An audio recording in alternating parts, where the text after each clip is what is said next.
In a small village in Darfur, Abdullah, a farmer in his 40s, worked in his field under the scorching sun. He had his wife Fatima and their three children, Maryam, Adele, and Said. One night, they heard distant gunfire. With tensions rising in the village, Abdullah decided to flee with his family to a safer place. The sky was dark when they left. Abdullah carried his family on his back, and they walked through dry fields, staying away from main roads to avoid confrontations. They faced significant hardship in finding water and food, and the journey to Chad took over 2 weeks.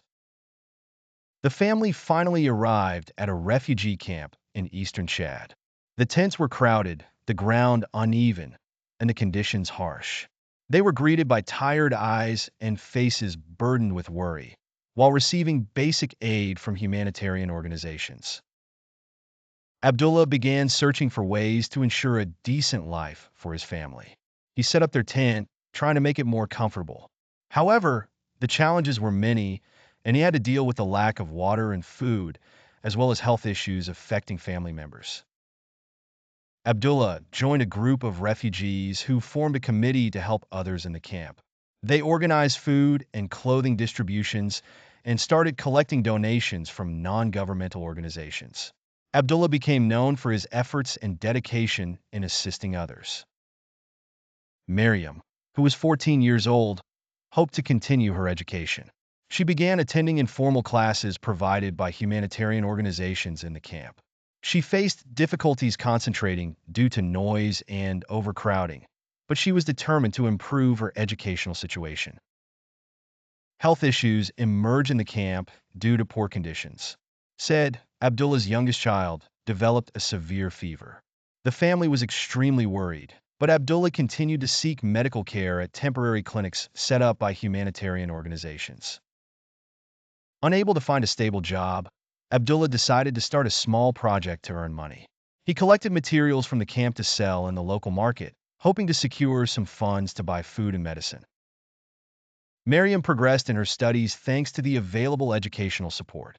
She received a scholarship from an international organization that supports education for children in refugee camps. Her family's joy was indescribable when they learned of her acceptance into a special educational program.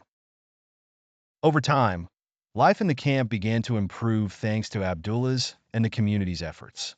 Living conditions were enhanced through development projects and increased resources and services provided by humanitarian organizations. People began to feel a sense of stability.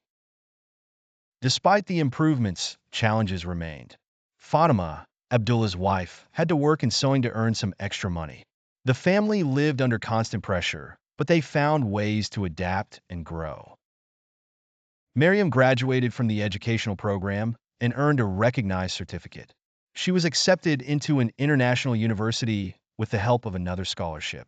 Maryam became an inspiration to many girls in the camp, who saw in her an example of success and excellence. Abdullah obtained a job as a translator in the camp, which helped improve his financial situation. Thanks to his work, he played a larger role in improving the lives of others and helping new refugees. He never forgot his goal of providing support and assistance to those in need. As the situation in the camp continues to improve, Abdullah's family remains hopeful of returning to Darfur when the situation is safe. Until then, they work hard to build a better life in the camp and strive to achieve their dreams amidst the difficulties.